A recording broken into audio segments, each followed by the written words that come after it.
Hello, তো আমি আবারও চলে এসেছি তোমাদের সাথে একটা দারুণ লুক নিয়ে। আমার মনে হচ্ছে দারুণ, তোমাদের লাগছে কিনা অবশ্যই জানাবে। তো এখন ঘড়িতে 7:30 বাজে, আমরা যাচ্ছি বিয়ে বাড়িতে, তাই তো। আমাদের এই ফ্ল্যাটের মানে প্রতিবেশী বলা চলে, দাদার বিয়ে আছে, তো ওখানেই আমরা যাব আজকে। তো দেখো, আমি আজকে এই রাজস্থানী সিল্কটা পরেছি জয়পুরিয়া প্রিন্টের ওপর। অ্যাকচুয়ালি এটা আমার মায়ের শাড়ি, মা পরেছিল অনেকদিন আগে, আবার আমি আজকে পরেছি। তো শাড়িটা কেমন লাগছে, লুকটা অবশ্যই জানাবে। এটা পুরো মিরর ওয়ার্ক করা, আর এখানে রাজস্থানী কলকা পুরো করা আছে আঁচলটাতে। আর এটা পুরো জয়পুরিয়া প্রিন্ট, বাকি সবাই তো জানোই। আর আমি চূড়া পরেছি, অ্যাকচুয়ালি যে দাদার বিয়ে তার হচ্ছে নন বেঙ্গলি, তো আমি একটু অন্য স্টাইলেই সেজেছি, চূড়া পরেছি। আর এখানে হার আর নর্মাল কানে, ঠিক আছে। তো এই হচ্ছে আমার পুরো লুক, কেমন লাগছে অবশ্যই জানাবে।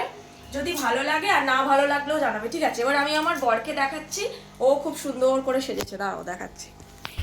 এই হচ্ছে আমার বরের লুক, দারুণ লাগছে একদম, ফাটাফাটি ব্লেজার পরে একদম রেডি হয়ে গেছে। চলো এবার বেরোতে হবে তো। হ্যাঁ, ঘড়িটা কোথায়? ও ও আচ্ছা, বলছে এই তো। আচ্ছা, দুজনে মিলে একসাথে একটু দেখিয়ে দিই দুজনকে। তো চলো তাহলে বেরোনো যাক। ম্যাচ খাচ্ছে না ব্ল্যাক আর একদমই না, ভালোই ম্যাচ খাচ্ছে ওর ব্ল্যাক, কিন্তু যথেষ্ট পরিষ্কার গায়ের রং। ঠিক তো আছে। চলো, টাটা। টাটা।